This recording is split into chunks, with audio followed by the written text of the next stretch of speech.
Season మారినప్పుడల్లా vegetables plants అన్నీ తీసేసి కొత్త మొక్కలు మళ్ళీ పెట్టుకున్నప్పుడల్లా మనం పాట్స్ అన్నీ తీయాలి, మట్టిని మొత్తం మార్చాలి, వాటిలో ఉన్న మట్టి అంతా తీయాలన్నప్పుడు ప్రాబ్లం అవుతుంది ప్రతిసారి.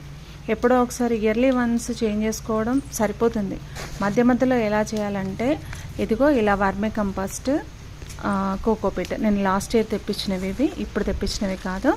సో కొత్త మొక్కలు పెట్టాలనుకున్నప్పుడల్లా నేను ఈ పాత మట్టిని కాస్త తీసి చేంజ్ చేసి దాన్ని గుల్లగుల్లగా చేసేసి దాంట్లో వర్మీ కంపోస్ట్, కాస్త కోకోపీట్, వీలైతే నీమ్ పౌడరు, ఇంకేం అవసరమో అవన్నీ యాడ్ చేసుకొని మట్టిని మొత్తం మిక్స్ చేసుకుంటే మళ్ళీ కొత్త మట్టిలాగా బూస్టింగ్ అనేది అయిపోతుంది. సో మొక్కలు కొత్తగా చక్కగా ఎదుగుతాయన్నమాట. ప్రతిసారి పాట్స్ తీయాలంటే అవి ఎండకు వానకు తడిసిపోయి ఎండిపోయి ఉంటాయి కాబట్టి ఈజీగా విరిగిపోయే ఛాన్సెస్ ఎక్కువగా ఉంటాయి.